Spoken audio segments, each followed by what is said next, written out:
আপনাকে আমি কতবার বললাম যে আমার 5টা উপদেশ মনে রাখবেন।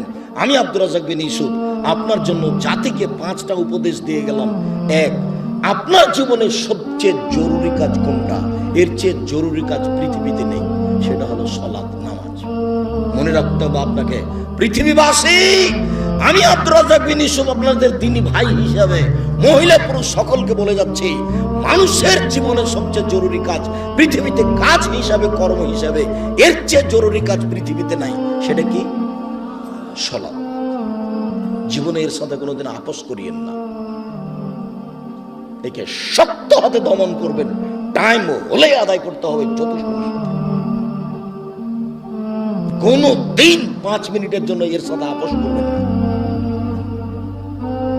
এর চেয়ে জরুরি কাজ পৃথিবীতে নেই। 2, দ্বিতীয় পৃথিবীতে জরুরি কাজ হালাল রুজি। আপনাকে আমি ব্যাংকে লোন নিয়ে ব্যবসা করতে বলিনি, কোনোদিন বলিনি।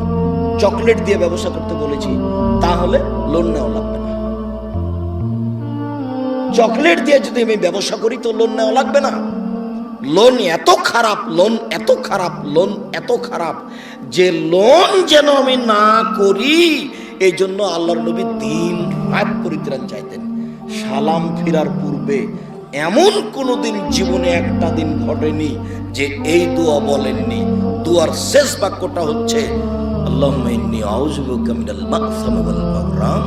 তোমার কাছে বাঁচতে চাই বড় পাপ হতে, তোমার কাছে বাঁচতে চাই ঋণ কর্য হতে, তোমার কাছে বাঁচতে চাই বড় পাপ হতে, তোমার কাছে বাঁচতে চাই ঋণ কর্য হতে, তোমার কাছে বাঁচতে চাই বড় পাপ হতে, তোমার কাছে বাঁচতে চাই ঋণ কর্য হতে। এই বাক্যটা না বলে তিনি কোনোদিন সালাম ফিরেননি। এ কথা আয়েশা রাদিয়াল্লাহু তাআলা আনহা বলেন, হাদিস বুখারী মুসলিম। আর আপনি ব্যাংকে চাকরি করেন, এটাই খারাপ।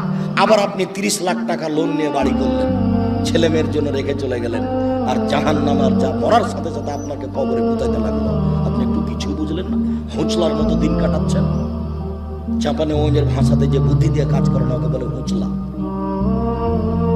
মোটা বুদ্ধি। একটু বিবেচনা করতে হবে না? এমনি তো বোকামির পরিচয় দিয়ে ব্যাংকে চাকরি করতে গেছেন। আমি তো বলেছি এই বাংলাদেশের মাটিতে এমন কোন ব্যাংকিং ব্যবস্থা নেই, এমন কোন ব্যাংক নেই যেখানে চাকরি যায়। দেখি কোন মায়ের বেটা প্রমাণ করতে পারে? ব্যাংকে টাকা রাখা আর ব্যাংকে চাকরি করা দুটো এক নয়। সম্মানিত দিনী ভাই বোন, মানুষের জীবনে সবচেয়ে জরুরি কাজ হালাল রুজি। শ্বশুরের কাছে টাকা নিয়ে জীবিকা নির্বাহ করবেন না, ও কথা পুনরায় বলা লাগবে না।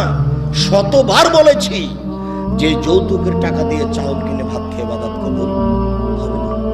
ভিক্ষা করার টাকা দিয়ে চাউল কিনে ভাত খেয়ে ইবাদত কবুল হবে। আমি ভিক্ষা করবো কেন? আমার গায়ে শক্তি আছে, কাজ করে খেতে পারি। তবুও ভিক্ষা করার টাকা দিয়ে চাউল কিনে ভাত খেয়ে ইবাদত কবুল হবে। যৌতুকের টাকা দিয়ে ভাত খেয়ে ইবাদত কবুল হবে না। চাউল কিনে ভাত খেয়ে ইবাদত কবুল হবে না। ওটা হারাম টাকা। যৌতুক শ্বশুরকে ফেরত দিতে হবে, ওটা ভুল হয়েছে। আর আগামীকাল সন্ধ্যা হতে হতে এই ছেলে, তোমাকে বলেছি শতবার, তোমার বাপ যেন তোমার ফুফুকে জমি ফেরত দেয়, হিসাব করে ভাগ করে দেয়।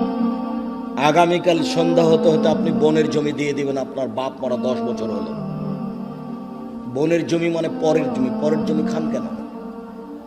শরম হয় না? আপনার ভাগ্য আল্লাহ লিখে দেননি? বাপ মারা গেছে, আপনি জমির ভাগ নেবেন, আপনার বোন জমির ভাগ নেবে। আপনি নিবেন সকালে আর আপনার বোন নিবেন বিকেলে, এরকম কথা কি না? একসাথে। তা আজ পর্যন্ত জমি আপনার কাছে কেন? আপনাদের 4 ঘাট কোন দিক থেকে একটা লোক গেছে আমার কাছে, তো বলছে আমি অংশ বন্টনের উপরে ডক্টরেট ডিগ্রি করব, সেই জন্য আপনার কাছে এসেছি। কি করবেন? কি বলে আপনাকে কিছু জিজ্ঞাসা করব। প্রথমে বলছে আপনার আমি পরীক্ষা নেব। আমারই পরীক্ষা নেবেন? আচ্ছা ভালো, কি জিজ্ঞাসা করবেন করেন তো। তো কিছু মাসলা জিজ্ঞাসা করলাম এই ফারাইজ সম্পর্কে। করার পরে বলছেন আমাকে এটাই মনে হয় আমার পরীক্ষা। সেটা হলো এই, আপনার বাপ মারা গেছে না বেঁচে আছে? মারা গেছে। কতদিন হলো? এতদিন। তো আপনার জমি জায়গার খবর কি? তা বললাম যে আমার বাপকে মাটি দিয়ে এসে আগে জমি ভাগ করেছি, তারপরে খাওয়া দাওয়া। খাওয়ার আমরা আগে খাইনি, আগে জমি ভাগ করেছি তারপরে খাওয়া। যদিও জমি আমি একটু চিনি, আমার ছোট ভাই চিনি না। আমরা কোনোদিন জমিতেই যাইনি। আমার আব্বা একজন ছোট কৃষক ছিলেন, 20-25 বিঘা জমি রাখতেন। যখন পশ্চিমে থাকতাম তখন বলতো ধান বিক্রি এত টাকা, কালাই বিক্রি এত টাকা, সরিষা বিক্রি এত টাকা, পেঁয়াজ বিক্রি এত টাকা, মোট 1000 টাকা পাঠালাম। তখন আমি ভাবতাম যে আমার আব্বাকে 1000 টাকা সংগ্রহ করতে অনেক পরিশ্রম করতে হয়েছে। ওই কথা আমার এখনো দিনের মতো মনে পড়ে। আমার আব্বা আমাকে বলতেন যে আমি যতদিন বেঁচে আছি ততদিন তোমাকে জমিতে যেতে হবে, কোনো কাজ করতে হবে না, যদি কাজ করে খেতে হয় তাহলে আমার মরার পরে। আমার এই বাপের আমার এই বাক্যটা আমি ভুলতে পারি না, যে তোমরা যদি কাজ করে খাওয়াই লাগে তা আমার পরে খাও, আমি যতদিন আছি তোমরা ততদিন এই জমি জায়গাতে চাই না। শুকরিয়া, জাযাকুমুল্লাহ খাইর। যেটা বলছিলাম হালাল রুজি, 3 কোরআন তেলাওয়াত, 24 ঘন্টায় একবার কোরআন মাজিদ তেলাওয়াত করবেনই, করতেই হবে, নাহলে কোরআন বিপক্ষে চলে যাবে। বেশি না পড়লো, কি বলেছি সূরা ইখলাস 3 বার পড়েন, একবার কোরআন মাজিদ পড়ার সময় নাকি হয়। কেন পড়েন? আজকে বলেন তো যে আমি পড়েছি, বলেন এই ছেলে তুমি লাভ দিয়ে বলো যে আমি পড়েছি, একটু হিসাব হয় না কেন? কেন পড়তে পারেন না? কেন পড়তে পারেন না? কি আছে সমস্যা যে পড়তে পারেন না? কেন পড়বেন না? সূরা ইখলাসটা আপনি 3 বার কেন পড়বেন না? নিজেকে মানুষ মনে করেন না? নিজেকে গরু ছাগল মনে করেন? বুঝে না ওরা চক্ষু, বুঝে না ওরা অন্তর আছে, বুঝে না, দেখে না ওরা চক্ষু আছে, দেখে না, শোনে না ওরা কান আছে, শোনে না। উলাইকা কাল আনাম, তারা পশু প্রাণীর মতো, তারা গরু ছাগলের মতো, তারা কুকুর শ্রীগলের মতো, ভালো হওয়া যাল বরং তার চেয়ে খারাপ। নিজেকে গরু ছাগল মনে করেন, পশু প্রাণী মনে করেন? কেন আপনি পড়েননি কোরআন মাজিদ আজকে? অন্তত সূরা ইখলাসটা কেন পড়েননি? এটা হলো 4 নম্বর। 1 সালাত, 2 রোজা, 3 কোরআন তেলাওয়াত, 4 দুইজন যেখানে বসে আছে সেখানে বসবেন না। ওখানে বসে ওরা একজনের বদনাম করছিল, আপনি গিয়ে যদি বলেন হ্যাঁ ঠিক বলেছিস, আসলেও খারাপ, এখন কি হবে? তাহাজ্জুদ সারা জীবনে যা পড়েছেন ওইটা যদি এক পাল্লায় দেওয়া হয়, আর ঠিক বলেছিস আসলেও খারাপ এই বাক্য যদি এক পাল্লাতে দেওয়া হয়, পুরো জীবনের তাহাজ্জুদ হারিয়ে যাবে। আপনি বলতে পারেন, বুঝতে পারেন ল্যাংটা মেয়েকে দেখছি আর গল্প জমাচ্ছি, এটা কত বড় খারাপ, আর মানুষের বদনাম কানে শুনছি, এটা কত বড় খারাপ, আপনাকে বুঝাতে পারি না। 4 জন যেখানে, 2 জন যেখানে বসে আছে সেখানে বসবেন না। 5 ছেলে মেয়ে স্ত্রীর উপরে হন কঠোর, খুব কঠোর, চোখ যেভাবে ঘুরে বউ সেভাবে চলে, তার নাম ক্ষমতা। আহাল পরিবারের উপরে খুব কঠোর হতে হবে, শক্ত হাতে পরিবারকে দমন করতে হবে, নইলে তাহাজ্জুদে আপনি টিকতে পারবেন না। শেষে দেখা যায় বেটির কারণে, বইয়ের কারণে জাহান্নামে হয়ে গেছে। শতদিন বলেছি, আল্লাহ নবী বলছেন 3 শ্রেণীর মানুষ জাহান্নামে যাবে। তার 1 শ্রেণীর মানুষ হচ্ছে মধুমিনুল খামর, যারা নিয়মিত বিড়ি, তামাক, জর্দা, সিগারেট, গুল, নেশাদার দ্রব্য খায়, পান করে, তারা জাহান্নামে যাবে। একটা ছেলে বলছে, আব্দুর রাজ্জাক সাহেব, আপনি যে বিড়ি সিগারেট সব সময় বলেন, তো বিড়ি সিগারেট হারাম তার দলিল কোথায়? তো দলিল সরাসরি আছে, আল্লাহ রাসূল বলছেন মাসকারা কাসিরুহু ফাকালিলুহু হারাম। যেই জিনিসটা বেশি খেলে বিবেকের ক্ষতি হবে, তার কম, তার একটা কণাও হারাম। তো তাহলে তোমার 50 বেড়ি, হাফ কেজি বেড়ির মশলা খুলে একজনকে খাওয়াইয়া দিতে দেখি, হাফ কেজি জর্দা তুমি একজনকে খাওয়াইয়া দাও, তার বিবেকের ক্ষতি হয় কিনা? 10 কেজি খাওয়াইয়া দিলে যদি বিবেকের ক্ষতি হয়, তাহলে তার একটা কণাও হারাম। আল্লাহ রাসূল বলেছেন, এক বাক্য বলেছেন এমন ভাবে কিয়ামত পর্যন্ত সারা পৃথিবীর সব জায়গাতে চলবে।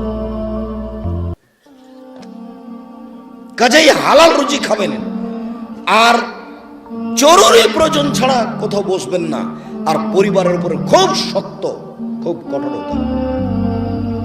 সম্মানিত দিনী ভাই বোন, এই 5টা উপদেশ থাকছে। বলছিলাম আমার দিনী বোনদের ব্যাপারে একটু অনুরোধ জানাচ্ছি। দেখুন, 4টা কাজ করতে পারলে আপনার জন্য জান্নাতের সব দরজা খোলা।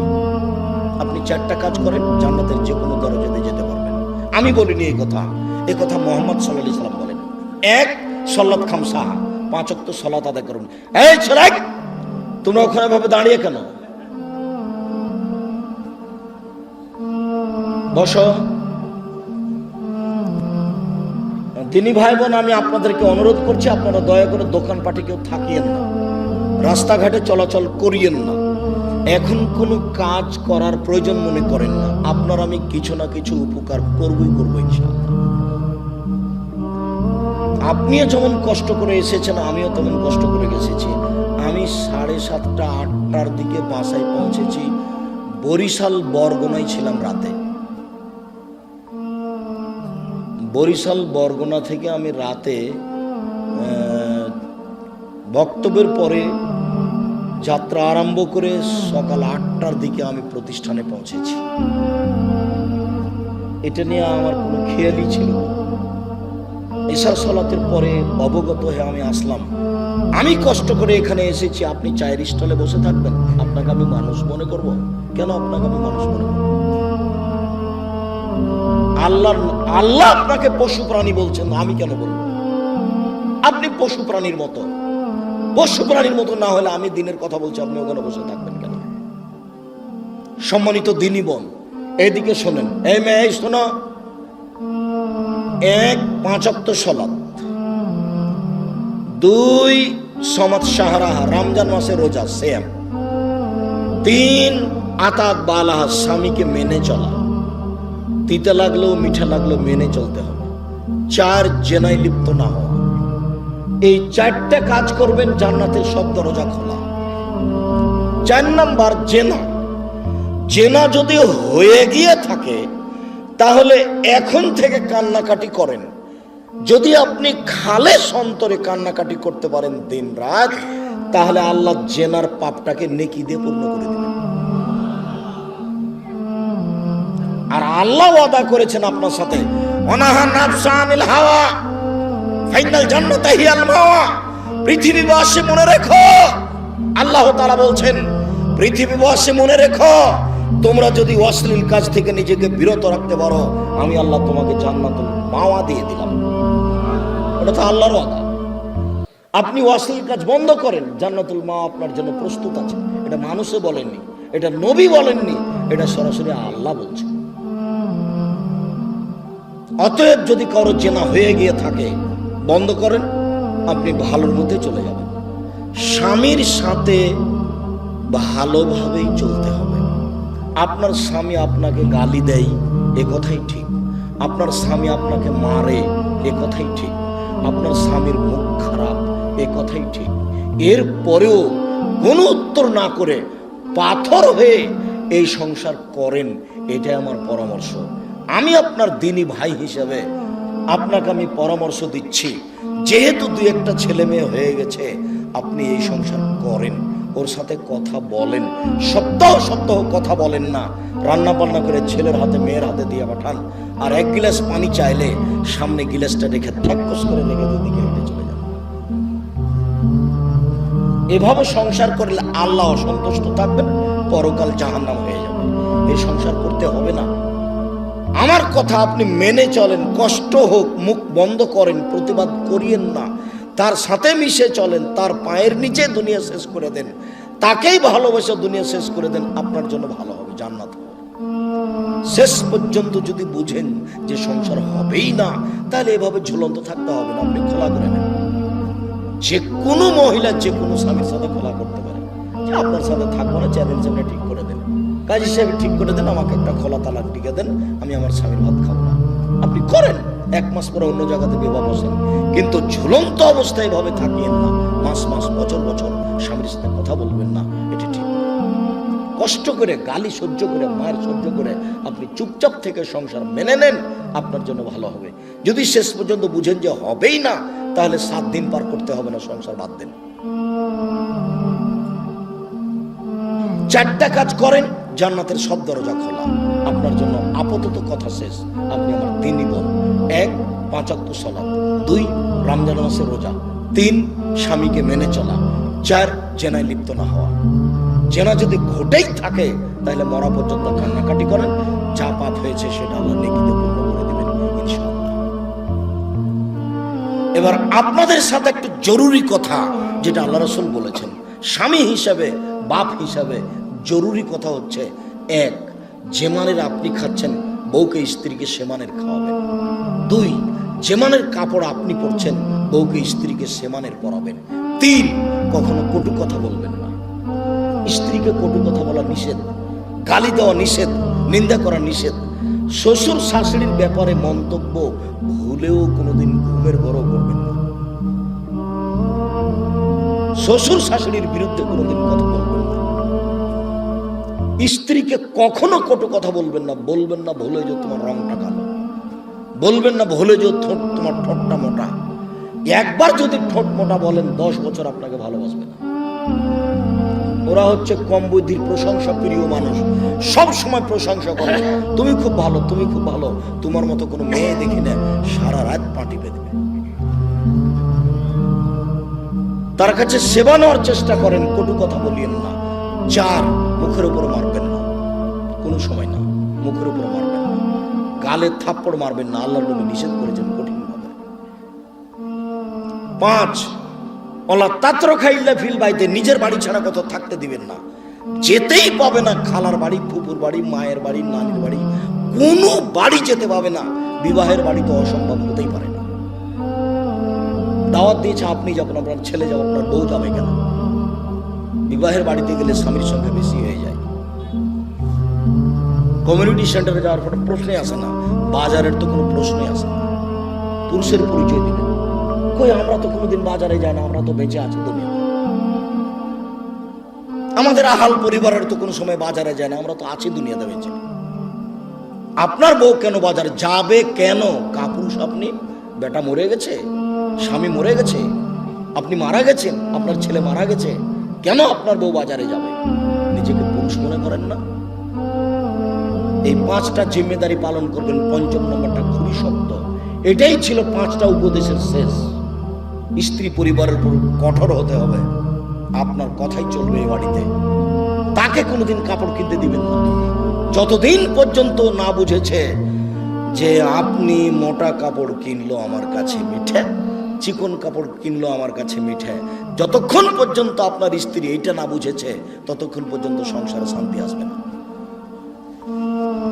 আপনার প্রত্যেকটা কাজের উপরে তাকে খুশি থাকতে হবে যে আপনারটা ভালো, আমার ভালো।